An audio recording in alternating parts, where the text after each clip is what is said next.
Hello, my name is Jason Lowry. Good morning, I'm Mark Tody. And this is the Parkland. It's the Parkland Podcast with Jason and Mark. It's the Parkland Podcast with Jason and Mark. They got plenty to say. They got plenty of heart. On the Parkland Podcast with Jason and Mark. It's the Parkland Podcast. Yeah, the Parkland Podcast. It's the Parkland Podcast. Yeah, the Parkland Podcast with Jason and Mark. With Jason and Mark.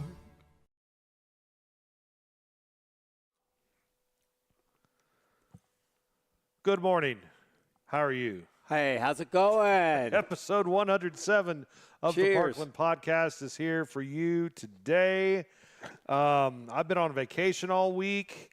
I got through the Huzaw Valley before it got undrivable. Hearts, thoughts, prayers. Oh, my gosh. Best wishes to Yes. all those folks. Absolutely. Everybody from those that were, kind of minorly convenienced by, oh, man, I don't get to go camping this weekend, to obviously the folks that live in the area who've lost almost everything. Our hearts definitely go out for them. And I'm sure the generous community that we have, Mark Tody, there's plans, I'm sure, probably already underway to help out the folks in this area. And let us know what they are. We'll Yeah. be glad to promote them here on the podcast. We are all about local, local, local. Well, coming up on the show today, we got a good local array of guests for you. Dr. Kevin White will be here. He, of course, is the founder of the Baby Boomer Concert, which is coming up at the end of this month at the First State Community Bank Center. We'll be joined by Matt Hardin. Matt's going to give us a Democratic take, specifically on Amendments 4 and 5. And then next week, Tom Burcham will come in and give us a Republican take on those two amendments. So we got both sides covered. Matt will be in today at 8:45. Then at 9 o'clock, Daniel Engler will join us. Daniel is with the Parks Department. He's going to tell us about some planned renovations for some local area state parks, and I'm sure he'll tell us a little more about Amendment 1 as well. And I'm sure we're going to be questioning him about the flooding situation and all that, and then just the impact that the state park system has on the economy in Missouri. And this episode is brought to you by Parkland Pharmacy, small town pharmacy at its finest. Discover Farmington, discoverfarmingtonmo.com. First State Community Bank, the friendly first at fscb.com. Subway of the Parkland, eat fresh. Bonne Terre, Deloge, Park Hills, Farmington, Fredericktown, Ironton. The Farmington Water Park. Don't know if they're going to be open today, but there's a lot of splashing fun ahead of you still left to take advantage of this summer. And the St. Francis County Republican Central Committee, they encourage you to pick up a Republican ballot on the August 4th primary. Mark Tody, what did you do this week? Had a good week. Wednesday, I went to the Kiwanis Club meeting. Yeah, you're and I Kiwanis now? Well, no, I spoke about the podcast. Oh, wow. They invited me over to speak about the podcast and what we were trying to do. So I had a nice long meeting there. And did you stretch out your time? Did you go all the way up to the 5 minutes or whatever you they had plenty of questions for me, and it was really cool. They really seemed to appreciate it. Jennifer Sykes, thank you very much for asking me. She was behind all this, former guest on the podcast, so that was quite good. Had a barbecue at my church on Thursday. Last night I went to Bogey Creek and had a meal with some friends, and I was going to go downtown to watch the big concert that they had that Discover Farmington put on, but it was hot and it was muggy and it was after 7 o'clock, and I thought, let's just go home. Well, you didn't miss anything because the music was canceled last night. I did not even know that. There you go. So it's a good thing you didn't drive down. You would have wasted your time. But I had an awesome week. 3rd of July, and I know we had a podcast on the 4th, but it was recorded from the previous day. I want to thank the Burke Bigglers for an amazing time. We went out there on the 3rd and braved the heat and the barbecue, and it was fantastic. And then on the 4th, watched the Farmington display, which was great. And then Sunday morning, packed up the kids and off to Branson we went. Had a great stay in Branson. We found a cabin that is more like a condo, I guess. Yeah. That is on a hill in a little town called Notch, which is literally 5 minutes away from Silver Dollar City. Nice. So we've been staying there the last couple of years, and it's great. It's like from the 90s. It looks just how the wife remembers a trip to Branson as a kid. So she loves it. She also likes the fact, too, that everything's kind of old. So if the kids break something, she's not too worried about that either. But we love it there, and we got Silver Dollar City summer passes, so we went every day. Nice. My diet is shot. You knew I that got was back on it yesterday. Like, I didn't eat anything truly bad for me yesterday, but holy cow, when you're in Branson, the home of the all-you-can-eat. You're going to eat. Yeah, but I did get my steps in, though, every day walking around that park, especially the hills coming back up. We also found a lookout tower that is in this scenic view park just outside of Branson, and we found the tower by accident. We went there one morning to watch the sunrise. It's such a great view, and saw everything there. And then we're like, oh, there's a little trail over here. Let's go check that out real quick. And the trail had an observation tower that was about 8 stories high. Kayla made it to the top and stayed there for about 30 seconds and then went back down. And then the kids and I stayed up there and just checked out everything. We found where the old amusement park in Branson City used to be. You can kind of see some of the buildings and the roller coasters from up there. And the best part of the trip was probably the free part. So can't beat that. But check that out if you go to Branson. And message me. I got some different things that worked well for my kids now that are great. Some things that worked well for my kids when they were younger. So I'll be more than happy to share Branson travel trips with you. Looks like, I haven't talked to Chad Winch in a while, but I know he's been live streaming a lot, and it looks like everything is going well as he continues keeps us up to date with his health battle and his health journey, and we still wish him the best, and we are praying for him. Chad? Absolutely, Chad. Keep at it, buddy. You're doing great. And then make sure you check out the polls on our Facebook page. They've been going very crazy. Well. Yeah, people are voting. You can vote on the county collector race as well as the circuit clerk race. And right now, looks like Ginger Daffrin is leading the circuit clerk race and Mike Miller leading the county collector race. So it looks like the two challengers are leading, at least according to the polls on our Facebook page. So feel free to get on there. Plus, you can go back and watch the interviews from a couple episodes ago. So if you don't know either of these candidates, here's a great way for you to learn Absolutely. more. So check it out. It's on our Facebook page. And while you're there, if you haven't already, join 5,200 plus others of your friends and join. And make sure that you're following the Parkland podcast. Do you have any trivia? We do, as a matter of fact. Hi, trivia. Oh, I should save this one for Dan Engler, but he probably would know the answer. Okay. According to Google, how many visitors travel to Missouri each year? That's a good question. How many visitors travel to Missouri each year? I will say 500,000. You're still on vacation. I am still on vacation. 41 to 42 million. Oh, my gosh. Yeah, I'm way off. Daniel's not going to like that answer. I'm sorry. All right. All right. Samuel Aaron Baker was the 36th governor of Missouri. Uh-huh. He also has something named after him.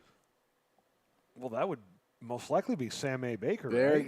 good. Good. I threw you that one. Thank you. How many courthouses have there been in the history of St. Francis County? Ooh. How many courthouses? I will say 2. There have been 4. 4? The really? current one was dedicated in October of, I think it's 1920. I put down 2027, but since that date hasn't really arrived yet, I'm going to think I meant 1927. That makes sense. All right. Three others. Wow. Methuselah Yes. is the oldest kind of this in America, 4,850 years. What is Methuselah? The oldest kind of this in America? Yes. And it's like 4,000 years old? What would Methuselah be? Methuselah artifact? You're saying artifact? Yeah, like an artifact? That's a Methuselah. You better go back to Branson, dude. Yeah. It's the oldest tree. Oldest tree. Oh, that makes a lot more sense. It is a Great Basin bristlecone pine. Okay. And last but not least, what is the largest winning streak in St. Louis baseball Cardinals history? Celebrating their win last night. Yeah. That took 5 hours. Yes.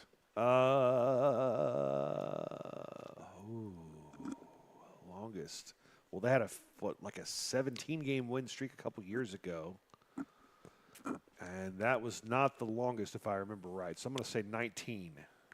It was 17. 17 was the longest. Yes, that was it. Yeah, that was it. Okay. That was the record. So I would give you a D, but you got vacation brain, so we'll go with a C+. Oh, well, thank you. I'm glad you graded on a curb there. Thank you very, very much. Good morning, Alan Coleman. Alan, of course, watching, says good morning every morning to us in the chat. We appreciate that. Dylan Vogelsang watching. Hey, says, D-Man. Good morning. It's been very busy in the weather department. That is an understatement, Dylan. Oh, my gosh. The amount of rainfall that we've got and we continue to get. We'll check that weather coming up in our news portion as rain is still with us for a while. But want to take a minute right now and talk about Parkland Pharmacy. They encourage you to stay healthy with all the healthy things they have for sale in their store, plus the advice. And again, nobody's going to take better care of you when it comes to your pharmaceutical needs than Parkland Pharmacy. What's really cool is like I'm getting short on a couple of prescriptions, so when I get done with the podcast, I'll go home. I will call it in Monday morning. It'll be ready for me.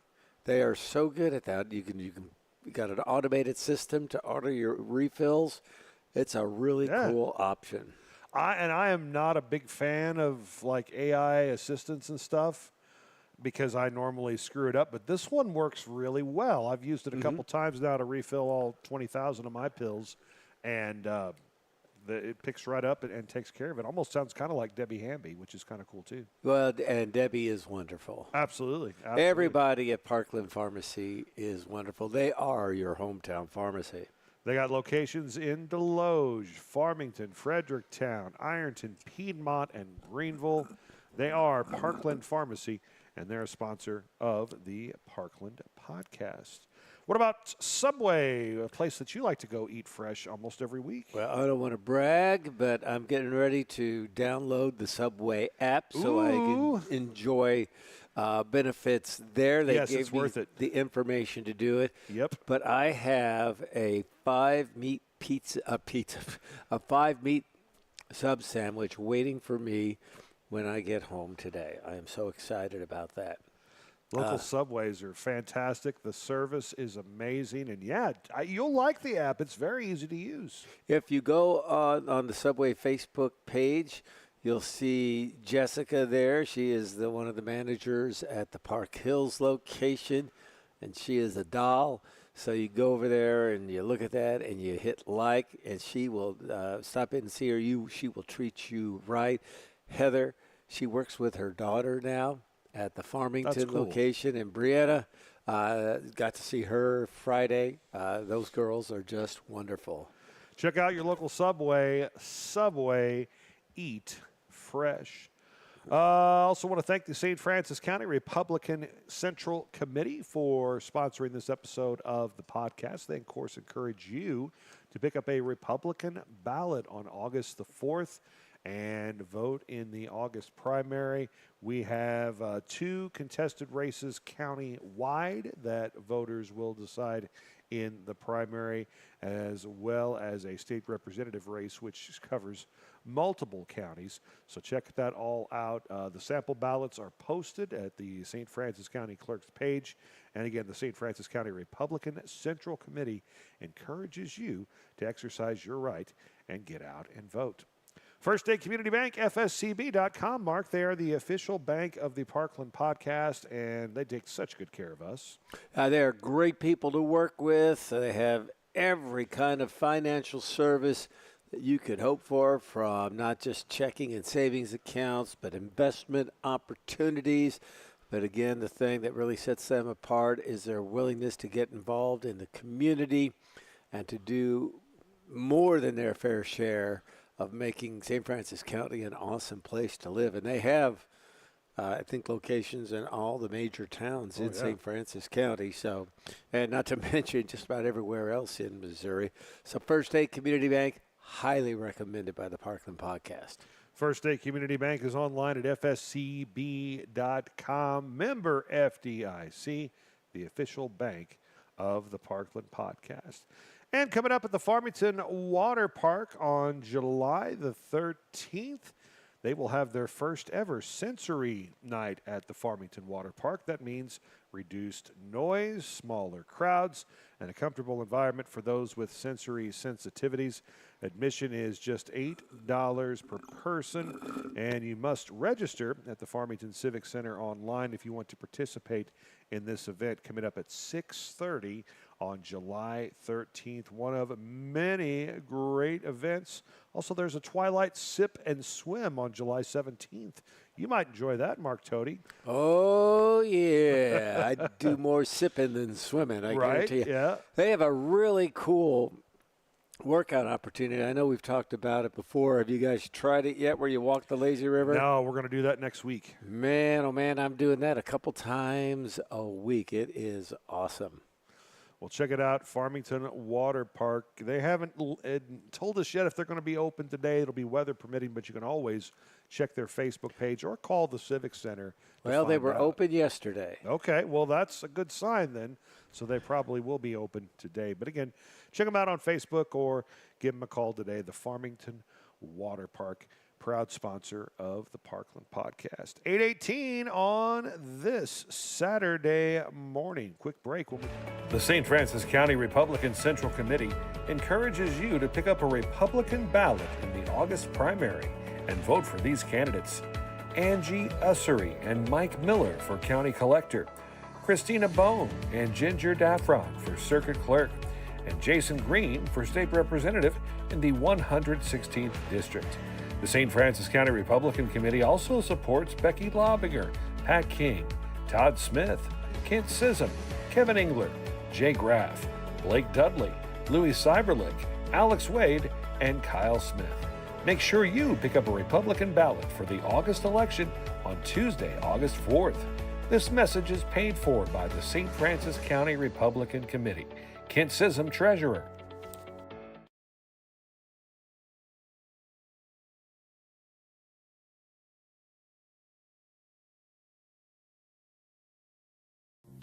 Parkland Pharmacy is out to prove that local independent pharmacy is alive and well. We work hard at giving you an excellent experience every time you come to see us.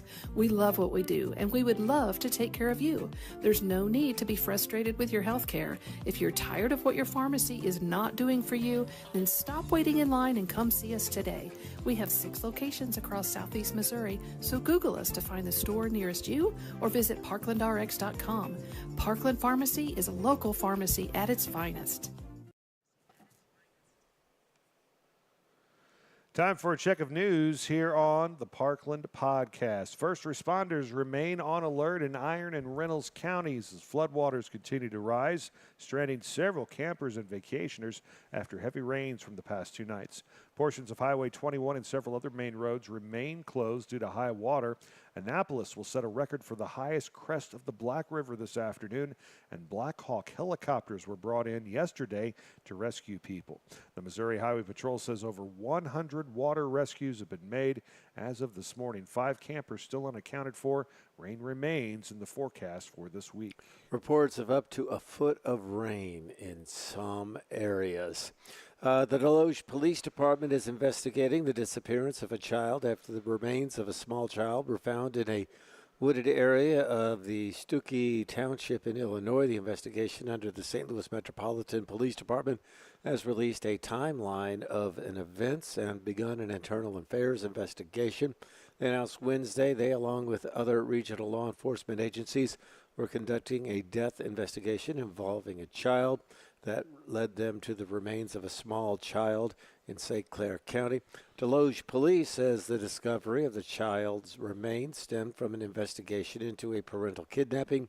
The father of that child, Ronell Jones, and Christy Dora have been charged in that parental kidnapping case. Jones and Dora's charges were filed in St. Francis County.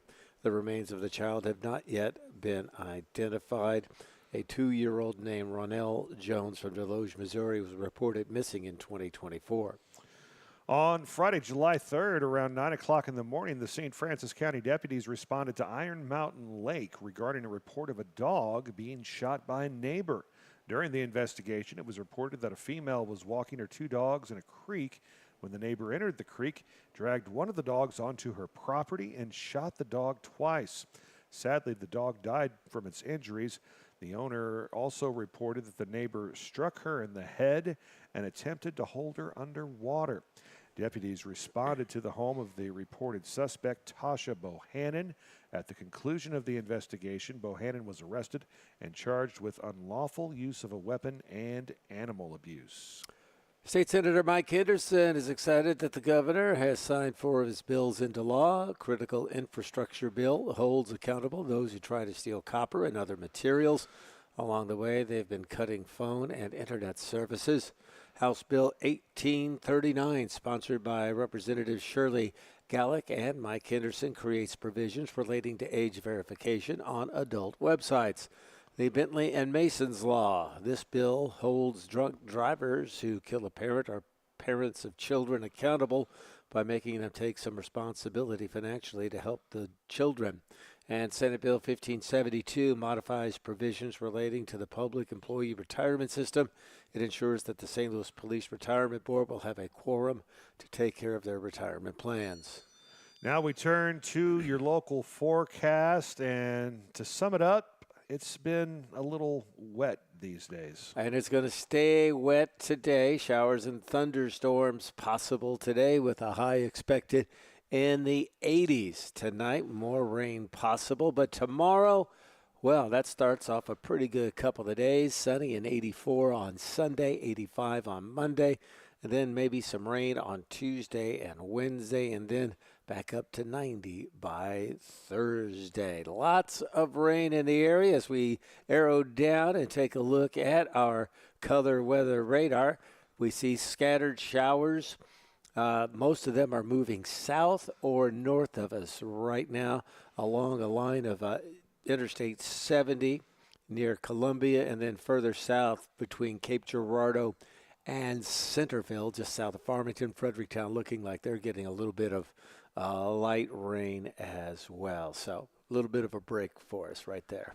Current temperature outside 72 degrees under a cloudy sky. That's your latest news. We'll check your events next. They are powered by Discover Farmington. More. Discover Farmington. Explore the Parkland. Just 1 hour south of St. Louis at the edge of the Ozark Mountains, you will discover Farmington, Missouri. Surrounded by 9 of Missouri's most scenic state parks, challenging golf courses, an extreme off-road recreation area, hiking trails, and award-winning vineyards and wineries, Farmington is the perfect destination.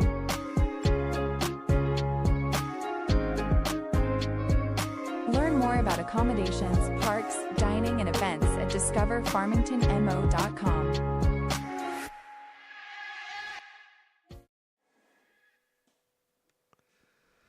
Your events are powered by Discover Farmington more than you ever imagined. DiscoverFarmingtonMo.com allows you to find out more about entertainment, dining, outdoor activities, wineries, and more. All right, so Jason's got all this stuff put in chronological order, which is really good, but I've been given a lot of stuff this week, and with Jason on vacation, I'm just going to read these while I can and get them out of the way. Sally Shan, thank you for sending us this. The Farmington Educational Foundation 10th Annual Golf Tournament is coming up September 11th at the St. Francis Country Club. It's a 4-person scramble with a 1 p.m. shotgun. I was given this when I went to speak to the Kiwanis Club this Wednesday. The United Methodist Men of Faith Brothers in Service will have a barbecue on Friday, August 14th from 10 until 2. They'll have everything from hot dogs, brats, burgers, and pork steaks, and they'll also have plates, and they're raising money to benefit CASA. A friend of the podcast, Caitlin Nutter, has established a GoFundMe page, and that is to help her husband, who is undergoing some heart issues, and they could use some financial help. You can go to her Facebook page for more information on that. And Lisa Greider, the wife of Steve Greider, longtime St. Francis County official, is going to be doing a book signing at Aesop's Treasury Books and Games on Weber Road on July 25th from 1 until 3. She's written a book called Hobo's Travels, which kind of relates to a lot of my life in the 1990s. But that's another story for another time. It's available on Amazon. She'll have books there for purchase. And Hobo's Travelers, that'll be the topic of the book signing on the 25th. Hey, the Minor Tough Weekend happening right now and tomorrow at St. Joe State Park. Charlottesville Winery having live music today featuring Mickey Hollis starting at 1. Rebellion will perform at Oak Meadow Winery, formerly Twin Oaks. They'll be there from 2 to 6. Dancing for a Cause, line dancing and couples dancing at 6:30 at Long Hall to benefit the Alzheimer's Association. Gospel Award winner Lloyd Nix performing tonight at the First State Community Bank Center. Tickets are $25 in advance. Newsies presented by the McFine Arts Academy, July 15th through the 18th at 7 and July 19th at 3 p.m. at the McFine Arts Theater. St. Joe State Park is hosting their Explorer Day camp. They're going to identify snakes on July 17th from 9 to 11:30. Help celebrate Deloge's 85th birthday, July 24th in Deloge Park. There's a free swim at the pool, a cornhole tournament, food trucks, and concrete in the park featuring Blackbird Strut. A concert, I say concrete, concert in the park featuring Blackbird Strut. Craig Morgan will perform at the St. Francis County Fair on August the 1st. The Baby Boomer Concert, I heard that's coming up. Spirit of 76, July 31st and August 1st at the First State Community Center in Farmington. Tickets go on sale July 1st. Pie baking contest presented by Discover Farmington August 1st at the St. Francis County Fairgrounds. Top pie wins $500. There's also a pie in the face contest that day. Money goes to help the hungry. The Farmington Regional Chamber of Commerce has their annual golf tournament August 7th at Bogey Creek Golf Club. And congratulations to the Chamber. They have sold out all their teams. They've got all the teams they can use. But if you want to be a sponsor of some sort or donate a door prize, they would love that. And the 9th Annual Blues, Brews, and Barbecue, September 18th and 19th, downtown Farmington. I talked to Ashley Grindstaff, and her and Paul, and maybe their family will be in August, and they're going to talk about their latest trip to Africa and kind of preview the music for Blues, Brews, and Barbecue. That sounds awesome. And those are your events. They're powered by Discover Farmington more than you ever imagined. Find out more about what's going on in the area at Discover Farmington. At First State Community Bank, our why is simple: to bring a positive impact to every community we serve. We are your neighbors and partners in building a stronger hometown. We work side by side with our community to help local businesses grow and families succeed. Our team takes the time to understand what matters to you, combining personal services with the latest technology so you can bank your way. Stop by one of our locations or visit us at fscb.com. Quick check of sports on this Saturday morning. Cardinals battle late into the night after multiple rain delays. They come away with a 2-1 win over the Atlanta Braves. Ivan Herrera going to the All-Star game. That announcement made before the Cardinal game. And then I got a local sports tip for you. Let's hear it.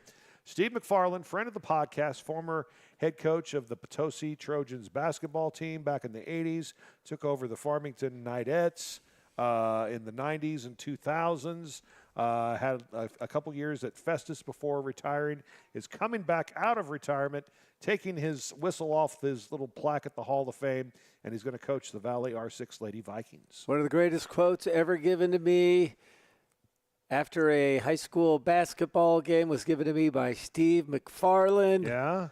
When I interviewed him after the game, which the Farmington Knights came back to win, I said, boy, Coach struggled in that first half, but you came back to get a nice win. He goes, yeah, Mark, we spent most of that first half choking our own chickens. I didn't know if we were ever going to get back into it. I said, okay, Choking Coach. our own chickens.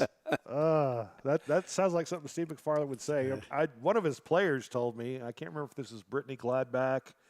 I think she was the one that told me this story. He was talking very closely to a couple of players, and he had a fake tooth. And he was very dramatic and very emphatic in the words he was using, and all of a sudden his fake tooth came out and like rolled down this poor girl's shoulder. So There you go. But a great coach and a great guy. Great interview.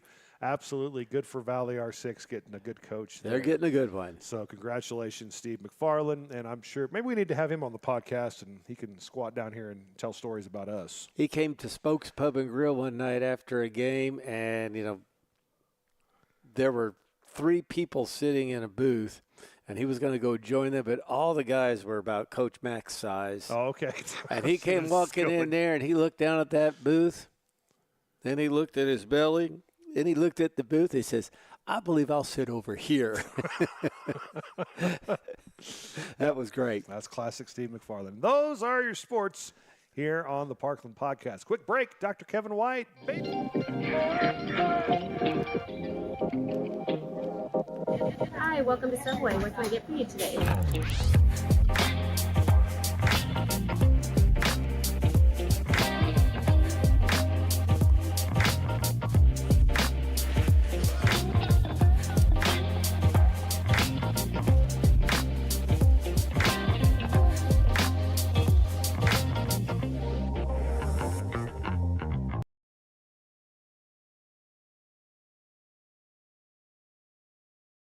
At First State Community Bank, our why is simple: to bring a positive impact to every community we serve.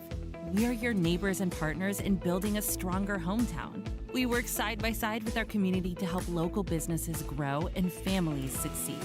Our team takes the time to understand what matters to you, combining personal services with the latest technology so you can bank your way. Stop by one of our locations or visit us at fscb.com. The St. Francis County Republican Central Committee encourages you to pick up a Republican ballot in the August primary and vote for these candidates: Angie Ussery and Mike Miller for County Collector, Christina Bone and Ginger Daffron for Circuit Clerk, and Jason Green for State Representative in the 116th District. The St. Francis County Republican Committee also supports Becky Lobinger, Pat King, Todd Smith, Kent Sissom, Kevin Engler, Jay Graff, Blake Dudley, Louis Cyberlick, Alex Wade, and Kyle Smith.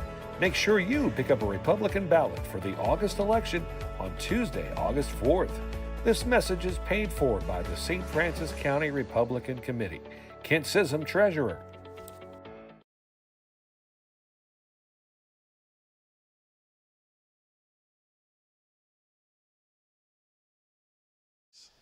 All right, here we go. From the TV show.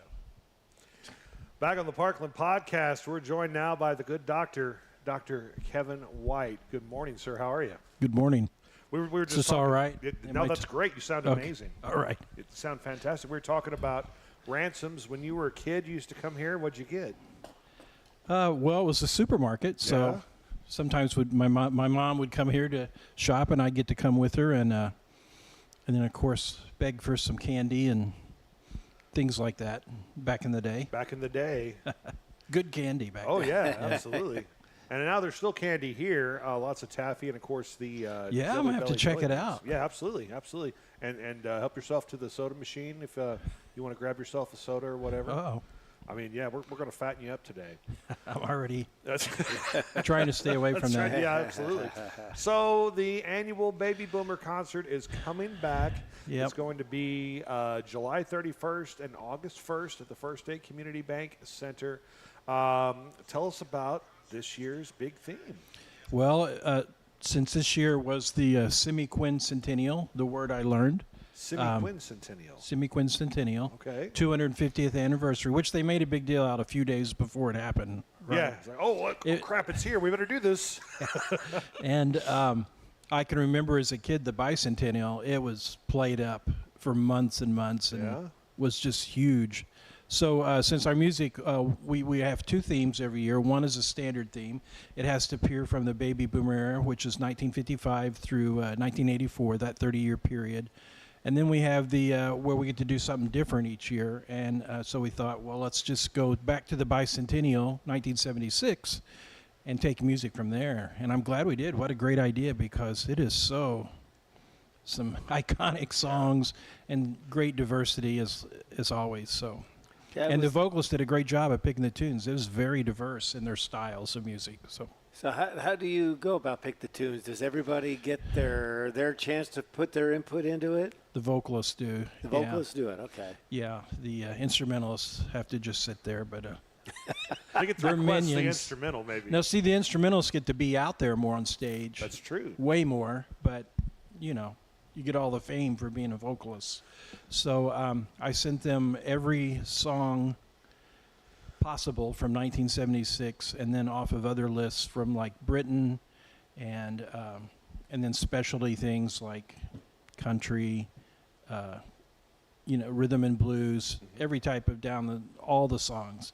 And they were allowed to choose album cuts too this year. So Really? yeah, they could choose whatever they wanted, and I gave them, I don't know, probably 3,000 to 4,000 choices, probably more than that. So would you say that the music leans more towards the rock and roll side, more towards the country side, disco? Well, there's all iconic songs of classic. You call it classic rock, but that's the great thing about it. We can do Led Zeppelin, and it's like it, and then the next song is the Carpenters, and it's like it. Yeah. Mm-hmm. And the whole goal is to be like 1976. These bands, when they release that cut, they're coming to Farmington for the first time to perform it live, just like it is on the album. So, sometimes when you're on the album, like Queen, there's no way they can reproduce 16 other vocal tracks in a live show. But we reproduce everything. So if it has there's two songs that have castanets, so I've never written out a castanet part for Baby Boomers, so they get the castanets. So Great. Just all sorts of different styles. How did the Baby Boomer concert come about? How did this start? It started in 2002. We were the first concert in the Centene Center when it opened. I was the chairman over at MAC, and in the springtime, I didn't even know about it. I didn't know it was even built. And they said, "Do you want to come over and take a tour of this? We're going to start in the fall." And so I took a tour with Bill Towler, who was the head of that at that time, Civic Center. And I said, this is amazing. And I said, you know what you ought to do for the first concert? You ought to just get local musicians and do a show. And just get the best local musicians. It doesn't matter their style.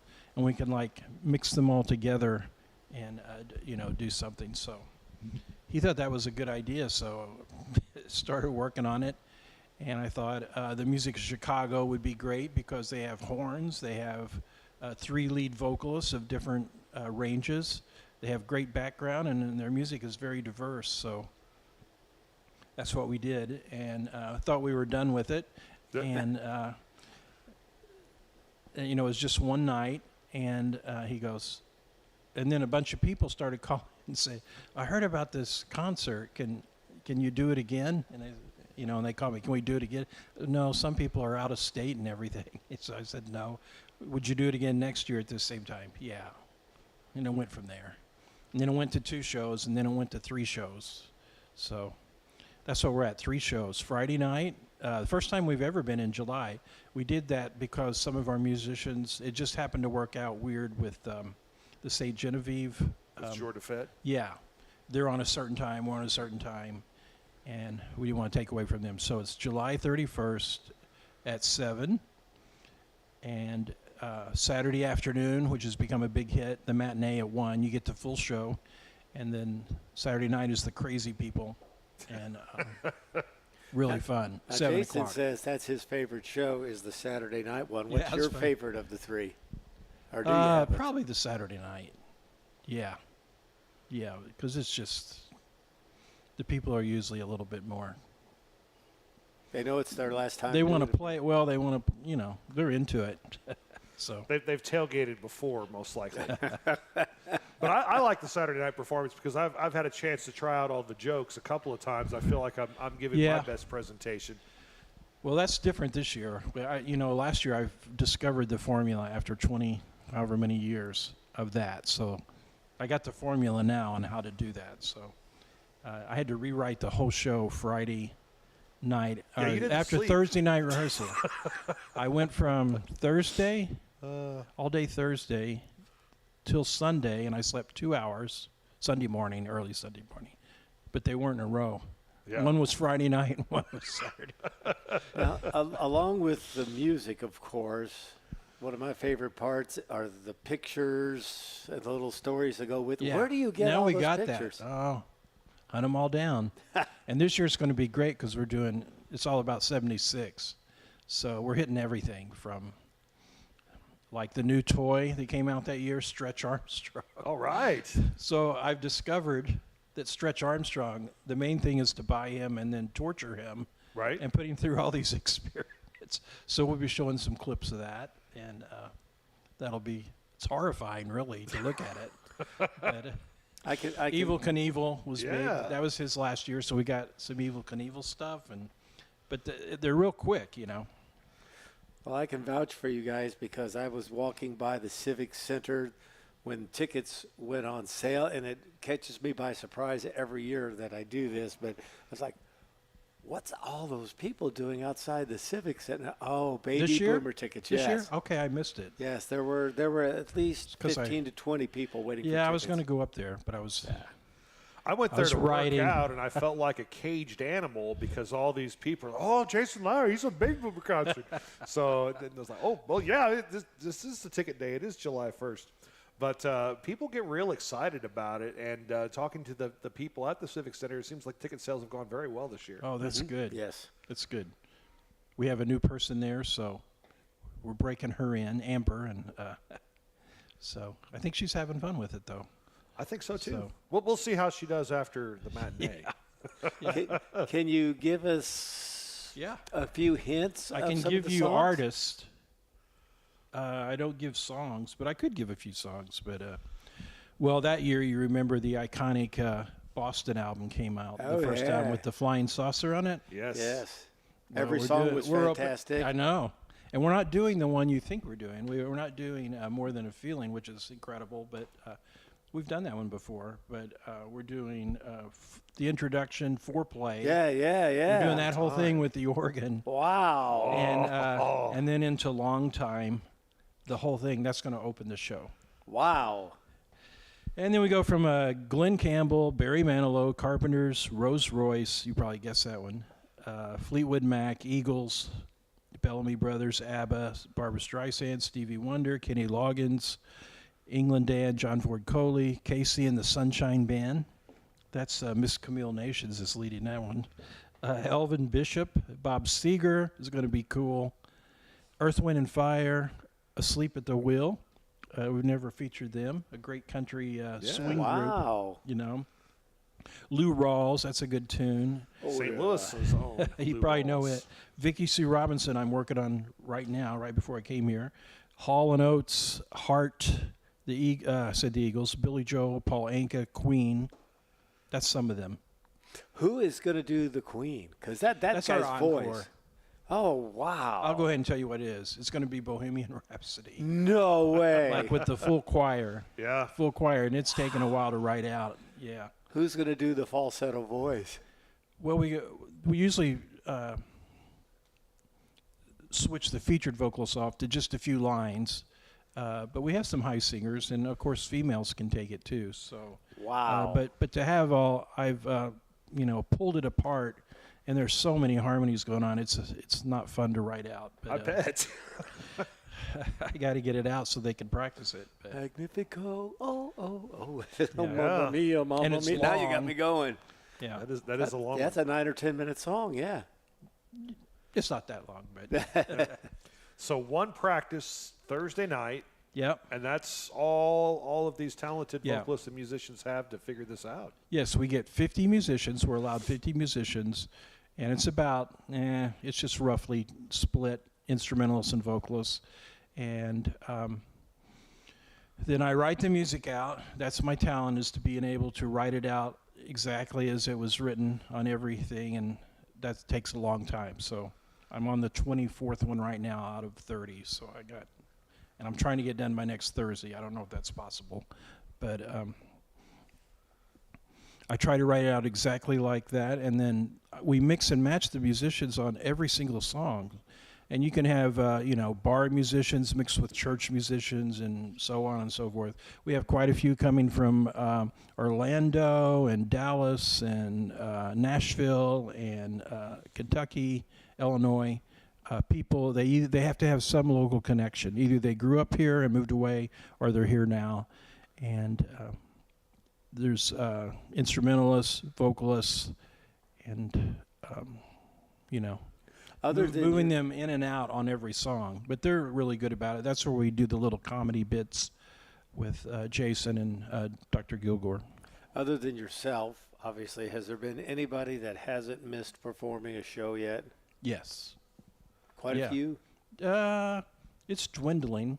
Yeah. I think Phil Hoffman, he's done every show. Yeah, there's still a few. There's probably about 10 or 15. The Berries and Yeah. Kurt, yeah, Dan. some of the instrumentalists. Yeah. Yes, sir. Austin, I think, has Mike been in Goldsmith. every one. Yeah, Mike Goldsmith has. And He's coming he from probably Orlando. travels the farthest Yeah. every year, too. But he always signs right up. So. Yeah.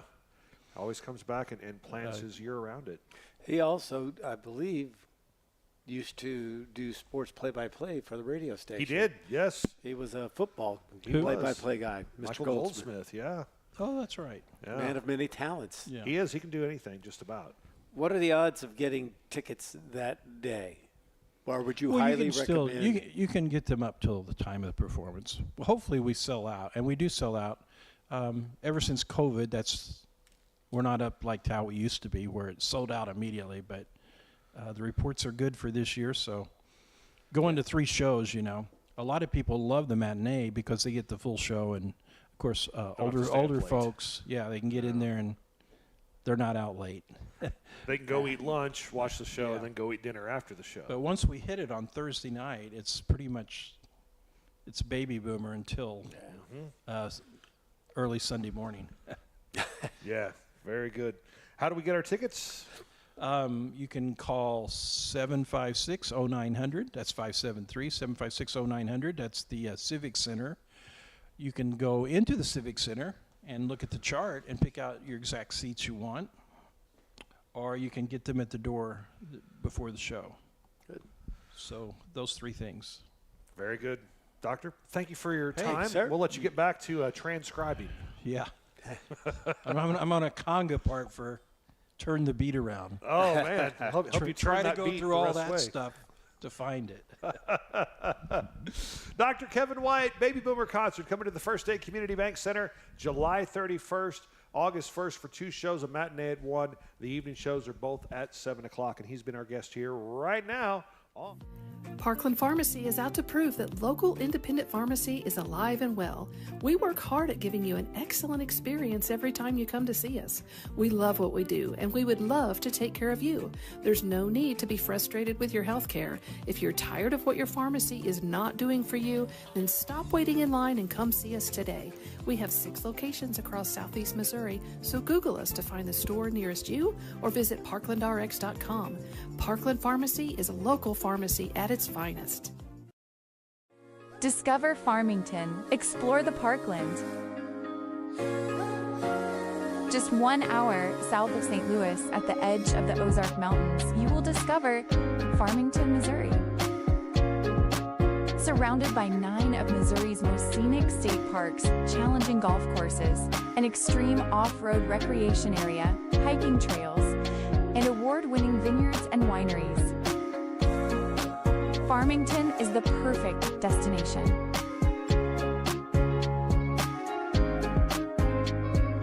Learn more about accommodations, parks, dining, and events at discoverfarmingtonmo.com. The St. Francis County Republican Central Committee encourages you to pick up a Republican ballot in the August primary and vote for these candidates: Angie Ussery and Mike Miller for County Collector, Christina Bone and Ginger Daffron for Circuit Clerk, and Jason Green for State Representative in the 116th District. The St. Francis County Republican Committee also supports Becky Lobinger, Pat King, Todd Smith, Kent Sissom, Kevin Engler, Jay Graff, Blake Dudley, Louis Cyberlick, Alex Wade, and Kyle Smith. Make sure you pick up a Republican ballot for the August election on Tuesday, August 4th. This message is paid for by the St. Francis County Republican Committee. Kent Sissom, Treasurer.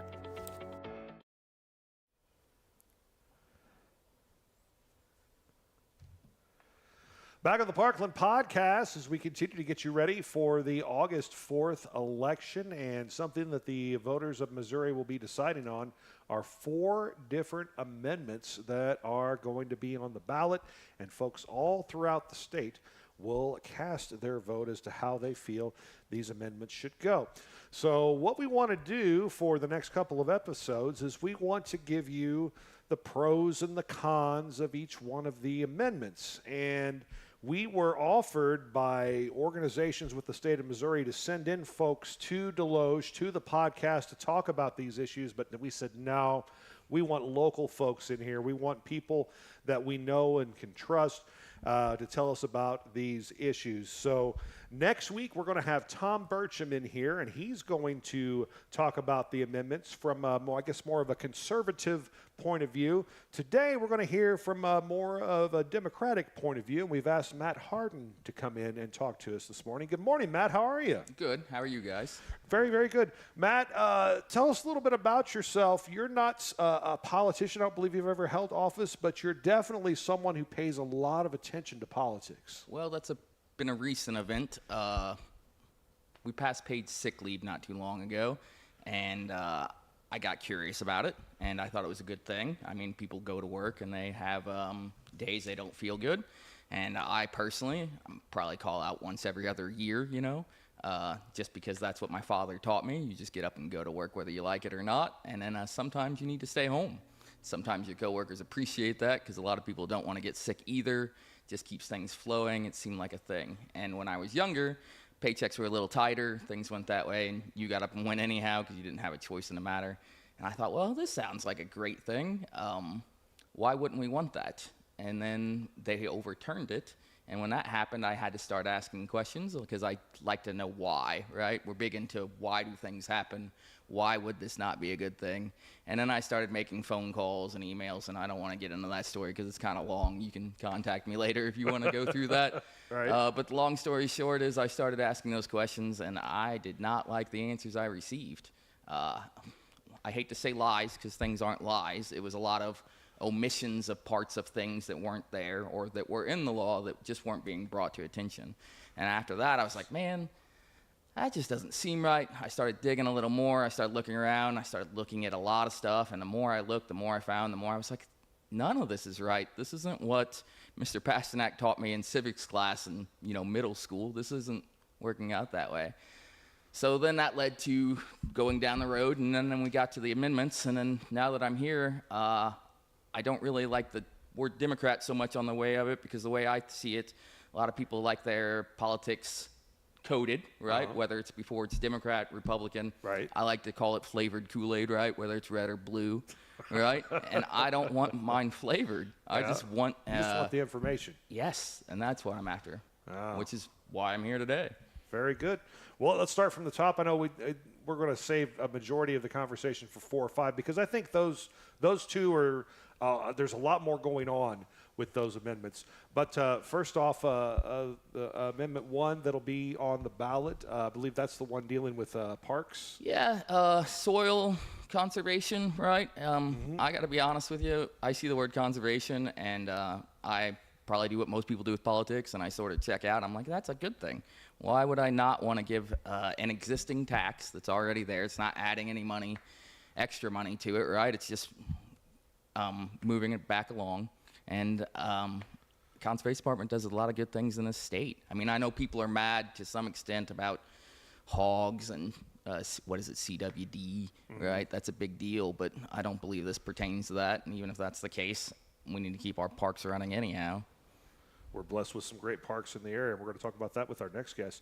And then Amendment 2, it seems to me that's basically specific to just a couple of different counties, right? Oh, boy. So I was, why on earth are we voting on what happens in very specific counties? That's none of our business. They should vote on that. And then I talked to some people, because that's what I've been doing, and what I learned was that they're electing a position, right? What is it, assessor, I believe it is? A county assessor. And Jackson County is a charter county. We've got a handful of charter counties out there, but those other charter counties are actually already electing assessors. Jackson County is the only one that isn't. And it's an accountability thing, and I went back and forth on it, like, hey, still it's a Jackson County issue, right? Well, it turns out they voted on it, and they passed it by 88% to, which nothing ever passes by 88%, right? Right. To say they want to elect their county assessor. Well, way back when Jackson County got its charter, it was put into our state constitution somehow that they don't have to do that, and their vote couldn't overrule the Constitution. So now we have to rewrite the Constitution to fix that issue, so they can have their elected assessor and give them what they want. Okay, so those two pretty open and shut. I mean, pretty cut and dry for me. Yeah, absolutely. So now let's talk about Amendment 4. What does Amendment 4 tell us? Oh, boy. So this one's a rough one for me, because I understand what they're saying. They want to protect the Constitution, as we should. It's kind of a big deal. As a member of the union, right, in 2017, they passed right to work, which isn't something we wanted as a state, and I can prove that because we collected signatures. We did our job. We went out and we did what we had to do, forced it back on the ballot, repealed it by, I'm not going to give you a percentage point because I don't know. I mean, it was large, right? And we defeated it again to keep unions strong, keep wages where they should be, which benefits our community and helps a lot of people in our area, because I can tell you right now, the highway's packed with all these union members. So what's confusing to me about the entire topic is they do want to protect it, but they're only protecting it from us. And occasionally, we need to protect ourselves from the government. Now, the government does a good job. They've got good intentions, right? Things don't always go the way they're supposed to. They do know things we don't, and sometimes we don't agree with what they say. And this protects us from having to do what they tell us, because nobody in this county likes to do what they're told. And if this passes, we're going to have to sit down and do what they tell us to. Their counter-argument's going to be, well, you can still go through the state legislator. It's like, well, yeah, we can, but it doesn't change the rules for them. They're trying to protect the Constitution. They're only protecting it from us. When it goes through them, they're not changing their rules at all. It's still the same process. If it's so valuable to them, why are they doing that? And then they come back and they tell you, hey, this book is big, right? Like, it's too fat. We don't like it. Okay, well, that's fine, except for it's been amended over 126 times-ish. Over 100 of those times was the state legislator themselves. We did 20 of those. So you're complaining about how big the book is, but you guys are the one fixing the book on a regular basis. And we just spoke about a mistake that was made on Jackson County that we're correcting this year. So the biggest thing I came to equate the difference to why I think it's a problem is we all go deer hunting. We all love our Second Amendment, correct? And then we use that to protect our family or deer hunting or whatever you want. Why are we voting away a protection we have against the government in that case?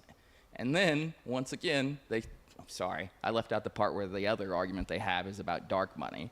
This is an important subject to me because we can talk about that later if you want to, but it doesn't really take the dark money out of it. All it does is raise the bar for the people that want to pass the amendment, and it raises it so high that it's almost impossible. So we have 8 districts, right? And they're making it to where each one of those districts has to have a 50% plus one. Currently, you only have to get to 50% plus one across the state. Now, my argument is, at the state, we have, 6.15 million? It's a lot. We have a lot of people here, right? Yes. It's hard to get that amount of people, 50% of that, plus one to do that. At the state level, you have 160-something state reps and 34 state senators, so just under 200 people. I can get under 200 people to agree a lot quicker than I can 3 million or billion. I don't know. It's a large number. Million and billion add up real quick. So now that you do that, you had to win 8 individual elections at 50 plus 1 to get through, right? And they're saying that protects us from the dark money because they can't funnel through us and get all that to happen. That would be incredibly expensive. To get to say no, you only have to get half of one of those districts to do that. So I hate to do math. Obviously, you can tell, and I promised my wife there wouldn't be a whole lot of math in this conversation. But that it comes up to 12% of the state, right? So if you divide 8 districts by 12, you end up 12% of the population, and you only have to get 50% plus 1. So I cheated. I have all the math numbers in my head, so don't think that I'm Rain Man here or anything. That comes up to 375,000 in the state can turn down any idea at any given time if they don't like it. So you're not really so much getting rid of dark money. You're funneling the dark money to the politicians for anything they want because it's still going through them, making sure it gets in their PACs. I don't want to waste a bunch of your time on how those PACs work because you will not be happy when I finish that conversation. And I don't want to make you too angry this morning. But the people that are against something, they only have to hit 6% of the state to get it to shut down. Now, that sounds like a massive discount. Now, I would say it's a 94% discount, but it's an 88% discount because 12% of the people, here I am with a lot of numbers I swore I wouldn't use, right? You don't have to spend nearly as much money to shut down anything that could be a good idea. And ballot for initiative process in the last few years has given us a lot of good things. Now, we can argue about which side of the fence you're on, right? But in the middle, back to being Democrat versus Republican, it doesn't matter about that because we're all Missourians, we're all here, we all work together. So it's not about what a Democrat wants, it's not what about a Republican wants, right? It's about meeting in the middle and giving us what we want, which is 50% plus 1. That's what we were taught, that's what Mr. Pasternak gave me. So why would we do that? And then, again, it still baffles me because in the end of the dark money they're wanting to stop, it's only going to go to the politicians now if it passes, which shouldn't happen to anybody. If we're going to reform dark money, we need to reform all of it, just not the half that they don't like, right? Because that's what they're doing, is shutting down the conversation for things that they don't agree with that we may want, which in our case, I mean, I don't know how familiar with Amendment 4, we have, it's been medical marijuana, it's been medicinal marijuana, it's been Medicaid expansion. I mean, that was another thing that I got into an argument with our government about, or my state senator, who was state rep at the time, was I didn't understand how that was bad. I understand there's a money portion to it, right? And this is the part where the details were left out too very heavily, which I swore I wouldn't get into 10 seconds ago, right? It's hard not to be passionate about something and then get through all the details. There's a lot of people that need health insurance. It's a hard thing to come by. It's a lot of money. It's tied to work. And it used to be back in the day, it was really easy to get. That was a reason why working for the state or the city of Deloge was a good gig, because you got health care for your family. You got health for you and your family. Right. Well, as the years have gone by, the city workers can tell you, the cost got too high for our communities, right? And then they turned around and they had to start siphoning some of that off. So they lost some of the benefits. So now that stuff's not there anymore.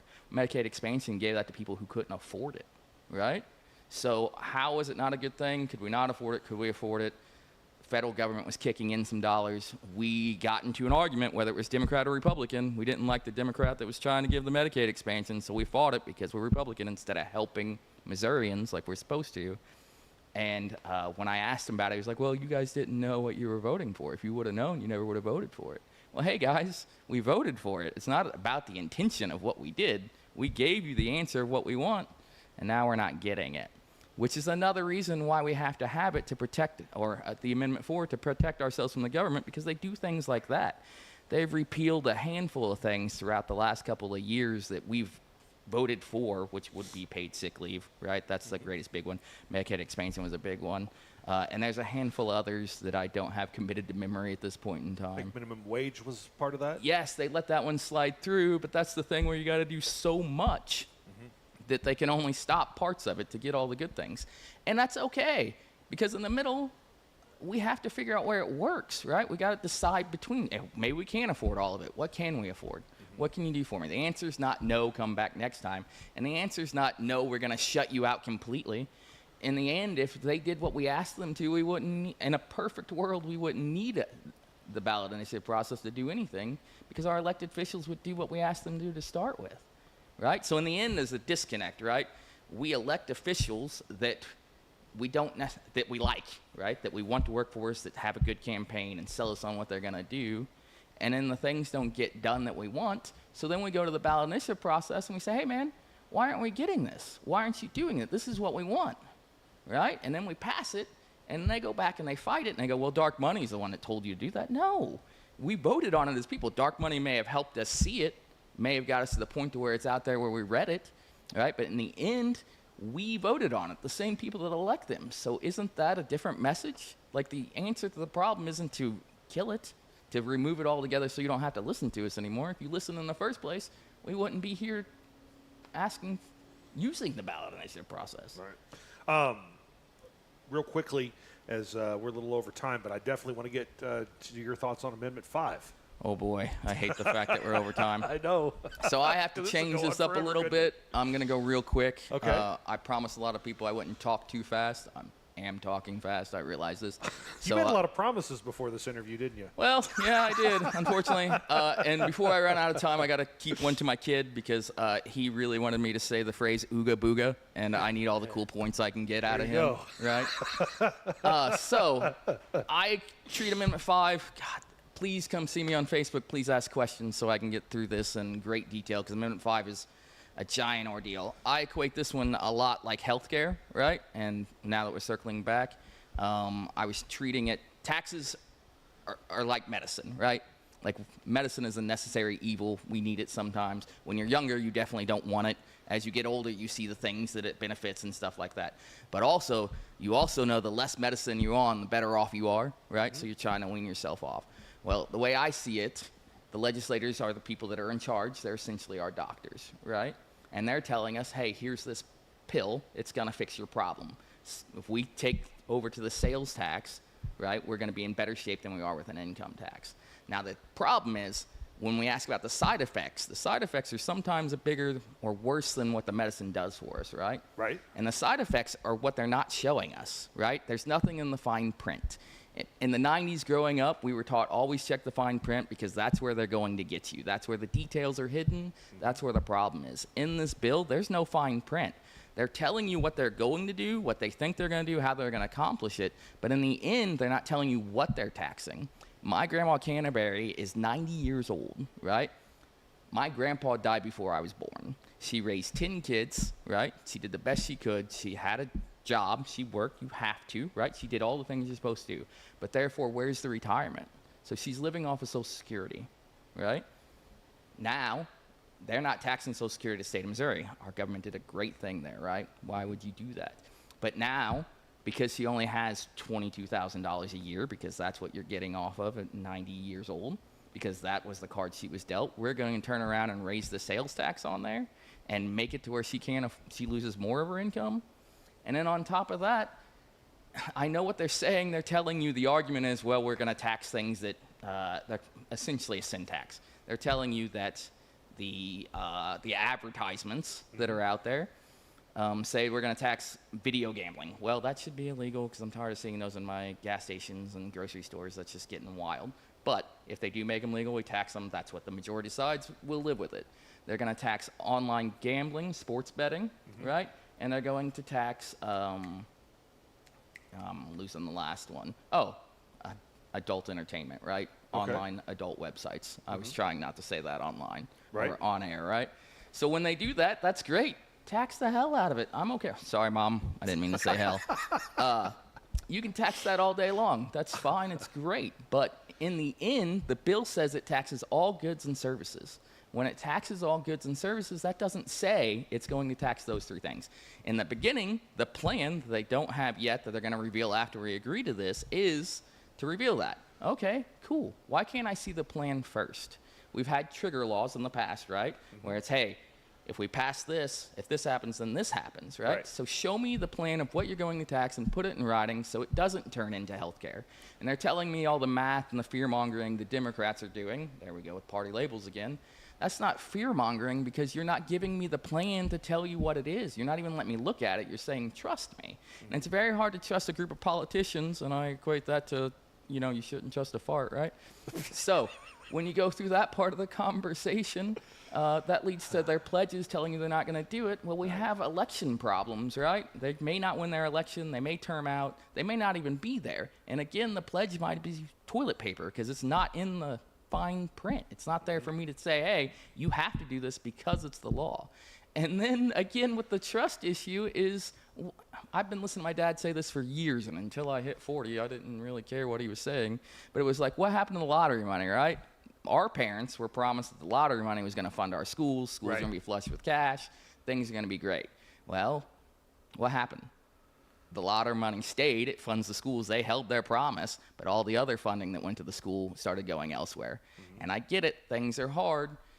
We're in the middle of a budget crunch, right? Schools are terrified about the amount of money they may lose. And I go, well, that's fear-mongering again. We're going to fix that. And then they're telling you, oh, this is the part. Sorry, I know I'm getting long. The sales tax, they're going to have to add to it somewhere. They're going to start at those points where they think that they're going to make their money or the things that we're okay with. They're trying to make up $8 billion. Well, in the beginning, we had, in 2023, at the end of the term, we had $8 billion in a surplus. And when I say billion, I'm not mixing up a million and billion at this point in time. This is the number, and it is massive. So, oddly enough, our revenue that comes from the income tax is right around the same amount of money, which is 2/3 of what we spend. So how are they going to make that up with the sales tax and do that? When they run into an issue, when, you know, they find out the God-fearing Missourians aren't spending as much money on betting and adult websites as they think, they're going to have to start adding it somewhere else. And then those pledges will start to slide away, and all of a sudden it's added to your health care. Maybe not. It could be added to your grocery bill. It could be that. And politics are hard, and I don't always understand a lot of things, but what I get is our property taxes and our sales taxes, and I'm not an advocate for more taxes. Trust me, don't come for me on that one. Fund our local community, right? There's where our schools get our money for the most part. That's where our ambulance districts, everything that our state government didn't give us, we set in a sales tax to give ourselves, right? And that's why our sales tax are different in different spots. So when they come and go, all right, well, we got to add to that, but you got to change yours. So they need to make room in my pocket for their hand that I'm already using to take care of my kids or our community, right? So when we start adjusting that, Farmington themselves not too long ago tried to pass, I'm going to mess up bond issue and tax issue over and over again until I get a little better at this, but it failed to fund the schools. When that failed, that tells you that people are tired of paying their taxes. And now you're going to turn around and take the money they already have for the school and say, hey, Farmington, your taxes are too high in this sales tax area, and we need that money for the state. You guys got to go find your next spot. Where's that going to come from? Right? The schools are going to take a hit no matter what. I know it's in writing that they're going to be protected, but it's a problem. You've seen the online video or the reels of the Republican, sorry for the partisan politics again, the community central committee had, where they're saying, hey, it's going to be tough. And then they tell you it's net revenue neutral. If it's going to be that tough and it's net revenue neutral, why are we bothering with it? You're doing an entire plan to make every community in Missouri do math and fight for more taxes in a different area, and telling them that it's going to be okay when you're going to break even? Like, that doesn't feel right to me. And then the phrase responsible, right, really bugs me, because the other thing that is in that bill, that is a page and a half long, I might add, the entire tax code is hinging on a page and a half. Like, that's not right. How is it responsible? The one thing that you have in there for sure is we're going to tax all goods and services, or we can, and then we're going to eliminate the income tax for good and it can never come back. Like, you're going to burn the bridge you have before you fix the problem? Like, that's not how we troubleshoot things at work, all right? We start working through the problem and make sure we can go back in case there's an issue.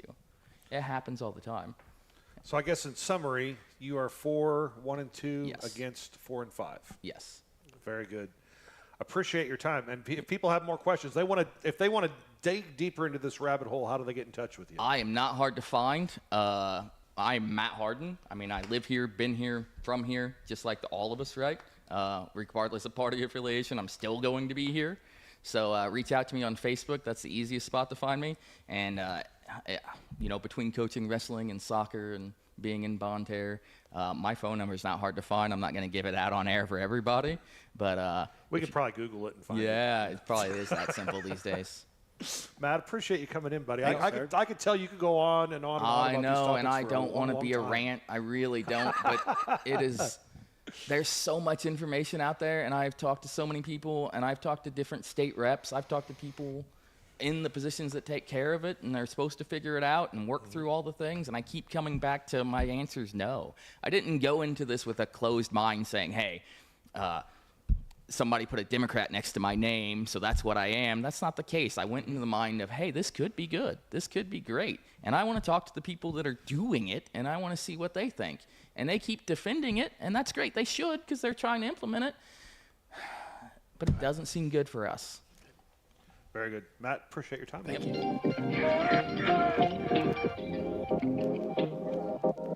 Hi, welcome to Subway. What can I get for you today?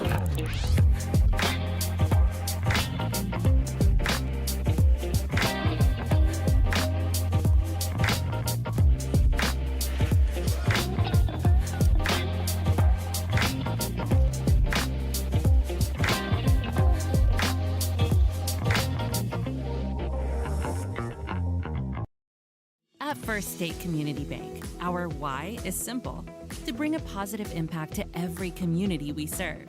We are your neighbors and partners in building a stronger hometown. We work side by side with our community to help local businesses grow and families succeed. Our team takes the time to understand what matters to you, combining personal services with the latest technology so you can bank your way. Stop by one of our locations or visit us at fscb.com. The St. Francis County Republican Central Committee encourages you to pick up a Republican ballot in the August primary and vote for these candidates: Angie Ussery and Mike Miller for County Collector, Christina Bone and Ginger Daffron for Circuit Clerk, and Jason Green for State Representative in the 116th District. The St. Francis County Republican Committee also supports Becky Lobinger, Pat King, Todd Smith, Kent Sissom, Kevin Engler, Jay Graff, Blake Dudley, Louis Cyberlick, Alex Wade, and Kyle Smith. Make sure you pick up a Republican ballot for the August election on Tuesday, August 4th. This message is paid for by the St. Francis County Republican Committee. Kent Sissom, Treasurer.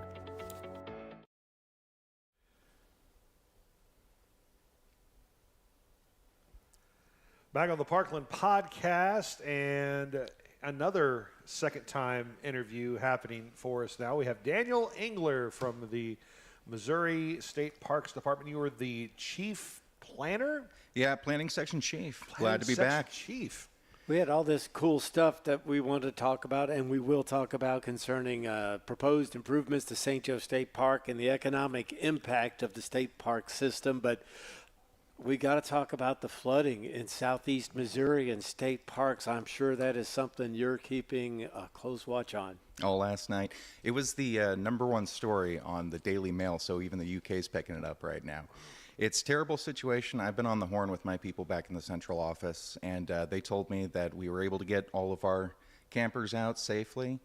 The staff at our parks have a flood plan, so they know when they get the call, they follow the protocol. They apparently were able to get everyone out. And I think all the rest of the information is going to be coming from Highway Patrol at this point. So was this storm system kind of like the hailstorm from a couple of months ago, where we were expecting it in the late afternoon, but it occurred overnight in St. Francis County and caught everybody by surprise?